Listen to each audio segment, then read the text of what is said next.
आज आरवलीतून आम्ही वीरला आलो आहोत. तर रायगडला जाण्यासाठी बस स्टँडमध्ये बसण्याची जागा ते बसू शकता तुम्ही. आणि आम्ही थोडा वेळ आराम घेतो कारण सकाळी लोक 7:30 जायचं आहे. पुलाच्या समोर आल्यावर उजव्या बाजूला जाऊ. तर आम्ही आलो आहोत आता रायगडच्या पायथ्याशी. तर चढायला सुरुवात करू. इथून आपण चालायला सुरुवात केली आहे. इथून सुमारे 1500 पायऱ्या लागतात. आता आपण जाणार आहोत रायगडच्या पहिल्या दरवाजाला. रायगडला येताना मुख्य म्हणजे मेन वस्तू आणायची ती म्हणजे पहिली म्हणजे बॉटल. तिथूनच आपण आलो पहिल्यातली गिरण. ते आपल्याकडे गिरण म्हणतात. पहिल्यातली चक्की होती. 750 पायऱ्या चढून आम्ही आलो ते म्हणजे पहिल्या दरवाजाला. इथे तुम्हाला हनुमानाची मूर्ती दिसते. हनुमानाचं दर्शन घेऊन आपण जाऊ दुसऱ्या दरवाजाला.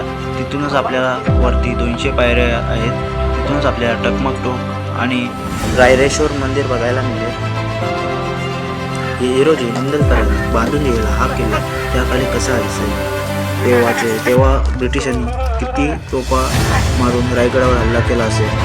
त्याने की रायगडावरती किती संकट आले असेल, कारण माणसांचे किती हाल झाले असतील हे सगळे या किल्ल्यावरून दिसत आहे.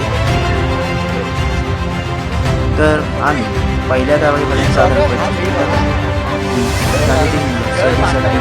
महाराजांचा इतिहास पाहण्यासाठी येतो. महाराजांनी लिहिला हा इतिहास.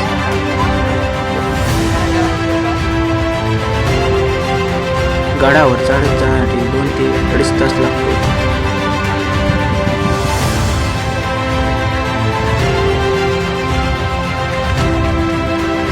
वरती आल्यानंतर किती उंचावर आहोत असं वाटतं. त्याखाली गिरकांनी कशी चढली असावी गडावर. पण आता आलो आहोत दुसऱ्या दरवाजावर. आता आपण थेट जाऊया रायरेश्वर मंदिरात. जर इथून कोणाचा धक्का लागला तर अपघात होण्याचे भरपूर चान्स आहेत. तिथूनच थेट चाललो आपण रायरेश्वराच्या मंदिराकडे.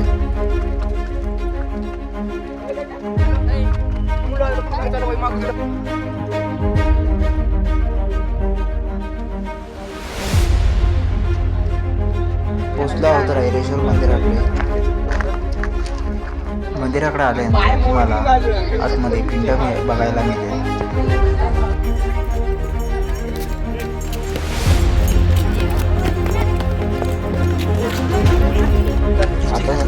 महाराजांच्या समाधी. शोधू कुठार धावू कसर मीच स्वतःला पाहू कसर. या मावळातून मावळून तू कधीच गेला र माझ्या